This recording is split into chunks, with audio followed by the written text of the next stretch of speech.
مریم نواز کا کہنا تھا کہ اسموگ پرانا مسئلہ ہے، راتوں رات ختم نہیں کر سکتے۔ وزیر دفاع خواجہ آصف نے اسموگ کو نوکر شاہی کا پروپیگنڈا قرار دے دیا۔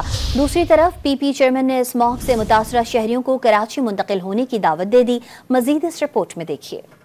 اسموگ کے معاملے پر سیاسی کھلاڑی بھی میدان میں آ گئے۔ وزیر اعلیٰ پنجاب نے اسموگ کو پرانا مسئلہ قرار دیا اور کہا کہ پہلے اس پر کسی نے کوئی توجہ نہیں دی۔ واضح کیا کہ اسموگ راتوں رات ختم نہیں ہو سکتی، حکومت اس سے نمٹنے کے لیے ہر ممکن اقدامات کر رہی ہے۔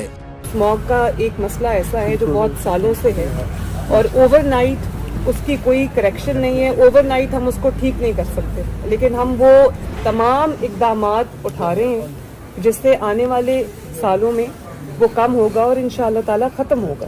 وزیر دفاع خواجہ آصف نے چاول کی فصل کی باقیات جلانے سے اسموگ پیدا ہونے کو نوکر شاہی کا پروپیگنڈا قرار دیا۔ خواجہ آصف کے مطابق فصلوں کی باقیات تو موجوداڑوں کے وقت سے جلائی جا رہی ہیں۔ دعویٰ کیا کہ سب سے بڑے ملزم انتظامیہ کی سرپرستی میں رشوت کے زور پر اسموگ پھیلا رہے ہیں اور ملبہ فصلوں کی باقیات پر ڈال رہے ہیں۔ دوسری طرف شیخ رشید نے کاروبار بند کرنے کی حکومتی پالیسی کو کڑی تنقید کا نشانہ بنایا۔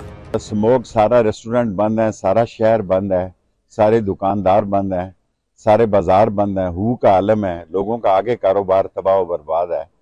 ان کو سمجھ نہیں آ رہی، ان کو پتہ ہی نہیں ہے کہ غریب کس حال سے گزر رہا ہے۔ Chairman peoples party Bilawal Bhutto Zardari نے اسموگ سے متاثرہ شہریوں کو کراچی منتقل ہونے کا مشورہ دیا۔ سوشل میڈیا پر جاری بیان میں بلاول بھٹو نے آلودگی کے حوالے سے city wise air quality index بھی شیئر کیا۔ انڈیکس کے مطابق پشاور سر فہرست، ملتان دوسرے نمبر پر اور لاہور تیسرے نمبر پر ہے، جبکہ کراچی 78 AQI کے ساتھ 7ویں نمبر پر ہے۔